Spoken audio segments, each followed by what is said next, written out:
weekend heat and more flood threats. Today and tomorrow are WRAL weather alert days. I'm tracking how high the heat index climbs and the threat for severe storms. The damage hits home. WRAL on the ground with Governor Stein in his hometown of Chapel Hill. We're pressing for answers on relief and the next steps in the recovery efforts. Crime on campus. It's been quite depressing, working for free. More trouble for St. Aug with vandalism, theft, arson, and security guards who say they haven't been paid in weeks.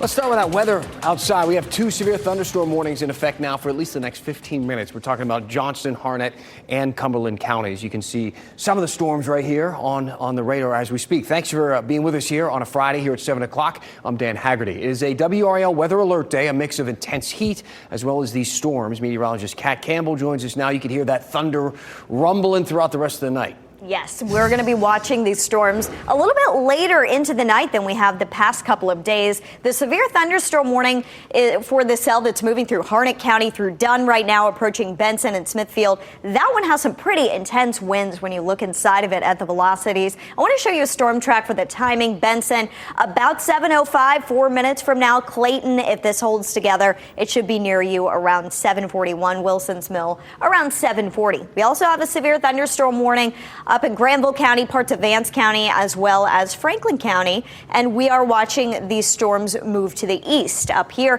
Henderson, that storm's headed your way. Kittrell as well. The timing on this, about 7:12 for Henderson. A lot of lightning within this storm, about 42 strikes within the last 15 minutes. But a short time ago, when that storm was crossing into Granville County, it had about 300 strikes of lightning. So it has weakened a little bit, which is a good sign. A flood watch is in effect until 4 a.m. due to the threat for slow-moving storms even late tonight. And another heat advisory will go into effect tomorrow. That will also come with the threat for some storms. I'll have a closer look at your weekend forecast coming up.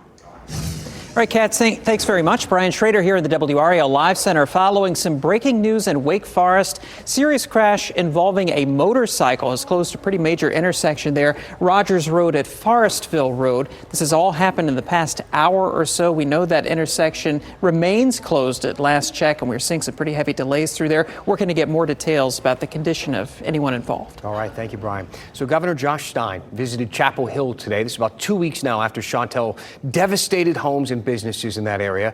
WRL's Flynn Snyder joining us live there tonight. Flynn, it has been against 2 weeks now since the storm hit, and Stein is asking everyone for some patience because some people are anxious to get some relief, get some money, and get their businesses back open and running.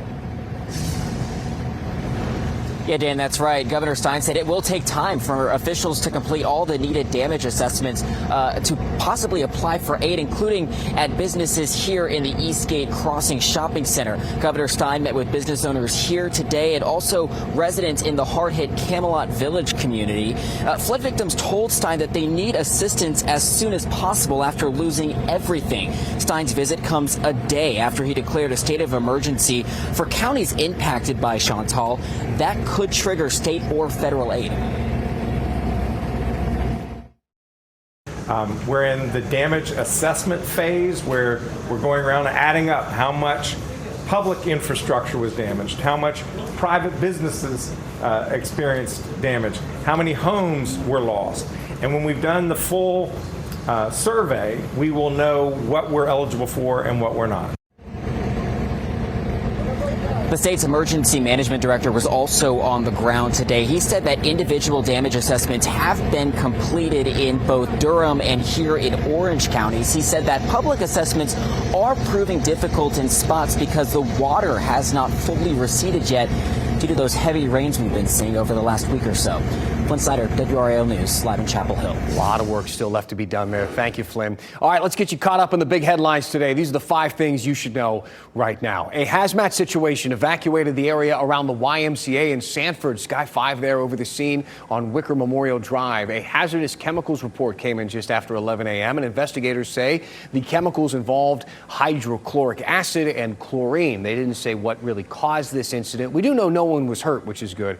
The streets there have since reopened. The Trump administration will move forward with a critical flash flood risk database, a project reported to be on pause. But this is a big deal. This will help you to understand your risk for flash flooding and to assist civil engineers and builders with their projects. The database would also take climate change into account when estimating precipitation frequency.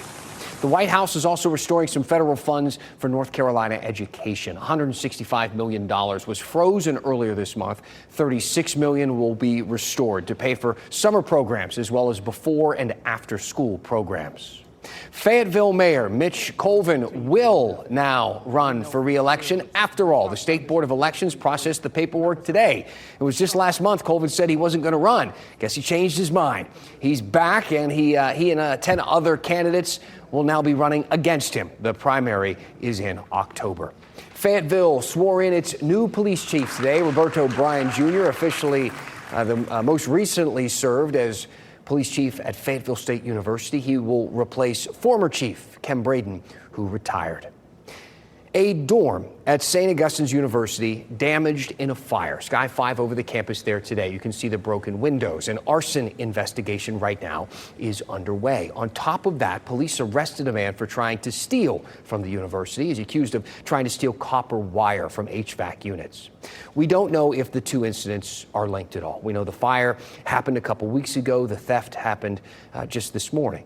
But this has shaken the people who are working on the campus there, many of whom are working multiple jobs while the school sorts out its financial issues. Just listen to a man that we spoke to today. He works for security, landscaping, and the track team. Working for free, and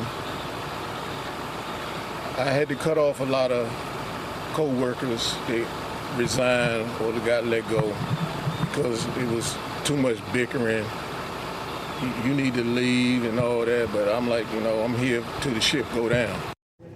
So the financial and legal troubles involving St. Augustine's go back many, many years, many problems, lawsuits, the fight to keep their accreditation.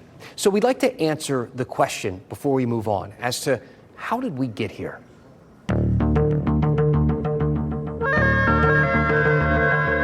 It was back in 2014 when the university's president resigned amid controversy, a federal investigation, accreditation questions, and several financial issues. Sound familiar? Fast forward to 2016 when Sachs placed St. Aug's on probation, citing financial issues. 2 years after that, in 2018, they did get a little help. The school restructured its finances, buying them some time to get back on track. Today, of course, a huge sigh of relief. The plan got St. Aug's off probation in December of 2018, but within a month, it lost another president, this time to retirement. It was about a year later, in the middle of the pandemic, a new president, Irving McPhail, took over, just as the school took dramatic steps to stay afloat, reducing staff. Then tragically, less than a year into his leadership, Dr. Irving McPhail was infected with the virus off campus and last night died from complications of COVID. Months later, it was McPhail's wife who took the job as president. Who better than me to step in with my background and my familiarity with the direction that they were taking the university. In 2022, Sachs put St. Augustine's back on probation. And in 2023, another surprising headline, the abrupt firing of Dr. McPhail. And she told me this all stemmed from an October board meeting where she and a colleague were berated by a board member. And then things turned ugly. McPhail sued the university, claiming a hostile work environment. WRAL Investigates found the school took out a $7 million line of credit and was failing to pay a lot of bills. $430,000 for student health insurance plans, unpaid. $598,000 for a new turf field, unpaid. University staff paychecks were delayed, and Sachs voted to remove St. Augustine's accreditation. It's been so bad, students even held a candlelight vigil for the school. Praying for our university, praying for the current students who are working tirelessly. Then, in November, the school announced it would cut its staff in half, all part of an effort to save $17 million. 2 months later, the university then tried to raise money with a $70 million land lease deal. But the Attorney General's office raised concerns, and the deal was modified. Then, more lawsuits over unpaid bills, 2 of them totaling $18 million. Meantime, the back and forth continued over the school's accreditation. A board vote in December, it was denied. An appeal in March, denied again. And an arbitration panel earlier this week, once more, denied. But University President Marcus Burgess maintains St. Aug's is not closing. Classes will continue.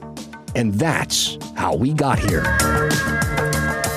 Now look, I get it. That's a lot. It is a long story, long timeline, and it's been an absolute saga. But it is important that we explain and talk about why this story matters so much, why we keep talking about St. Augustine's University in this detail. When we talk about the school's past, we're reminded not only of its struggles, but of its successes, some of them incredible successes. Anna Julia Cooper, she graduated back when the school was known as Oberlin College. She was born a slave, became just the fourth black woman to earn a PhD. Joe Holt Jr. is a St. Augustine's grad. His family was the first to challenge Raleigh's segregated public school system. Not long after, the first black student was enrolled at a Raleigh elementary school. Dr. Benjamin Chavis was an assistant to Martin Luther King Jr. He went on to serve as the executive director of the NAACP. Ralph Campbell was the first black person to hold statewide elected office in our state here in North Carolina. He won the race for state auditor back in 1992. Bershawn Jackson, better known as Batman, was a world-class track athlete. His signature event was the 400-meter hurdles. He won several world championships, including a bronze medal. Jackson later coached at the school alongside George Williams. Williams coached the track team to 16 Division II national championships. And then his name got kind of caught up in the school's struggles. He filed a lawsuit after St. Aug's let him go back in 2020. But look, the point of all that is exceptional people come from St. Augustine's and have been for 158 years. It's up to the school's leaders to uphold that legacy, and it's up to the community to make sure those leaders are held accountable. We're staying light on our feet here this Friday here at 7 o'clock. Lots of you wrote in about Governor Stein's tie situation, so we did our thing. We got a couple more answers for you. Plus, we're going to take a trip into the WRAL archive as The Late Show calls it quits. We're back after this.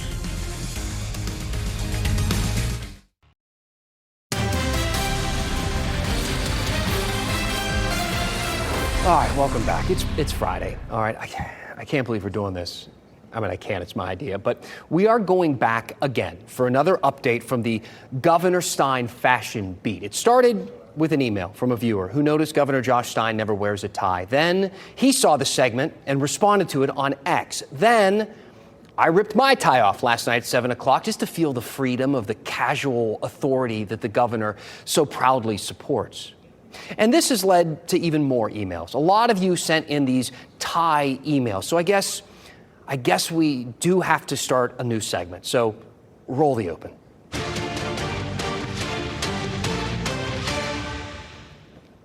Welcome to the latest and hopefully the last installment of Tie Witness News. Like I said before, we got a bunch of tie emails, and this one was my favorite. It was a viewer named Carl. He sent me some links and asked me to please look, especially at the health and safety hazards of wearing a necktie. So we did. Here's a study from 2018 that says a necktie can reduce cerebral blood flow. They took 30 guys, put tight ties around their neck, and popped them in an MRI. They found that a tight tie reduces blood flow to the brain by an average of 7.5%, some by as much as 10%. Now, I'm not a brain doctor, but that sounds no bueno. Later studies found that that kind of restriction could potentially even worsen eye conditions, things like glaucoma.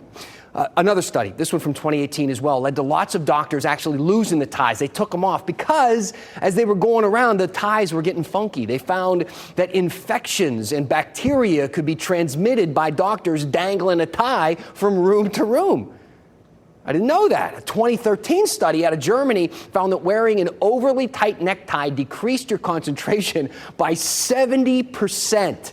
Within an hour, and then it increased your error rate on a computer test by 85%. I mean, that's a lot. The co-author of that study said, one can have an enormous store of knowledge, be in a position of authority, have a degree and a doctorate. All that is not much help against a tight tie. Now, I could only find articles on that study. I'm not sure if they ever went ahead and published that anywhere. I just love that quote. I thought you should see it. All right, that's it. No more tie news. I'm serious, I promise. But seriously, if you do have something that you want us to cover here and talk about on WRAL News at 7 o'clock, send me an email, dan@WRAL.com. Clearly, we are down to take on just about any topic you can think of, so please tell me what is on your mind, and we'll go in depth. But can we just run that? Yeah, one more time. I'm going to miss tie witness news, Kat.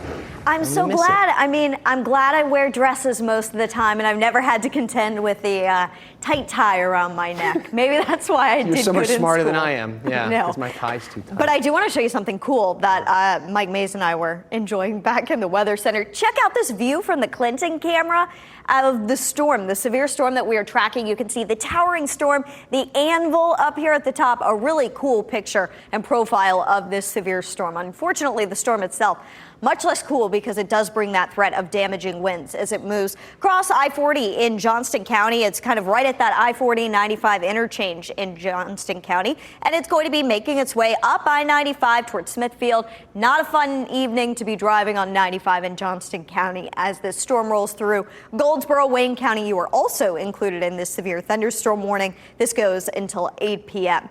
We didn't get a continuation of the severe thunderstorm warning for this storm in Vance County. We'll let you know if that happens. It's right along I-85 right now. But notice the motion of these storms. They're kind of going like this. And eventually, where they converge, we could see brand new development really blow up. So that's something that we're going to have to watch for over the next couple of hours. We'll be here with you through the evening. We're planning live radar updates every 30 minutes on WRAL News Plus. So be sure to tune into that for coverage. Today, the main severe weather threat would be through 11 p.m. There could be some storms, though, even after that. 40 to 60 mile per hour wind gusts are what we're concerned with and what we'll continue to watch for. The flood watch tonight until 4 a.m. This is the area that's most sensitive to rainfall that we're going to have to watch due to recent flooding. And tomorrow, another medium risk for flooding. That risk does drop, though, as we head into Sunday and early next week. Looking ahead tomorrow, we're dry likely through lunchtime, but we see storms fire up shortly after that, and they'll last into the evening hours. They could even last into early tomorrow night as well. We could be a little slower to clear out. 91, the current temperature, the heat index 100 degrees in the triangle. Another heat advisory going into effect tomorrow with a heat index between 105 and 109. 2 to 11 p.m. is your best shot at storms tomorrow. There won't be as many storms on Sunday, but those will be between about 2 and 8 p.m. that we'll have the chance for storms. Monday, scattered storms return, but by the middle of next week, that little bit of a dip in temperatures and humidity is still there today on the forecast. We're thinking our dew point should drop into the upper 60s. If you don't know what that means, it's going to feel still like summer, but better. You'll actually be able to tolerate being outside a little bit longer. Just nicer summer weather in the forecast by the middle of next week, Dan. I like the tagline, like summer, but better. I'll take it. The Late Show, Kat, thank you. The Late Show will come to an end next spring, and WRAL is pretty familiar with the show. Up next, we go into the WRAL archive when a girl from North Carolina got the call to head to New York.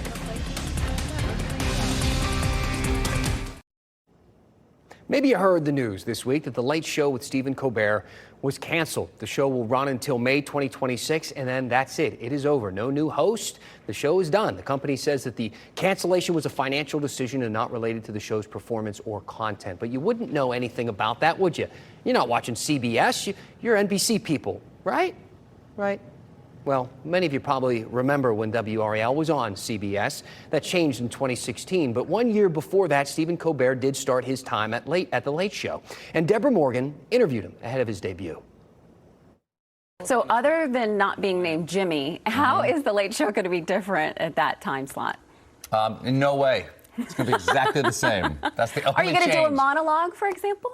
We're going to do jokes on the day's news, things that happen today. You can call that what you want. Everything's great down Back here. in We're 1993, WRAL also interviewed David Letterman when he started hosting The Late Show, or Late Night. He remained the host for over 20 years. Now, we found a story in the WRAL archive when a girl from Ayden, North Carolina appeared on The Late Show. She was named the queen of the 1995 Ayden Collard Festival, and then she got to talk to Letterman. Thanks for making WRAL your choice for local news. Have a great weekend as we leave you with this, your Friday moment of nostalgia.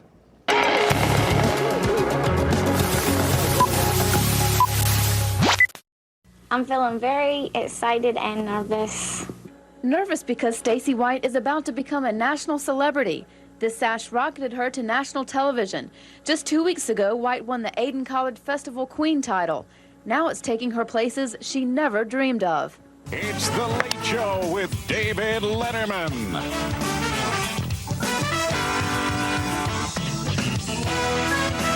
I'm wondering what it's going to be like. I can hear everything Letterman's going to say right now. I can just hear him saying exactly what are collards. She doesn't have much time to think about it, though. She goes on Letterman Monday night.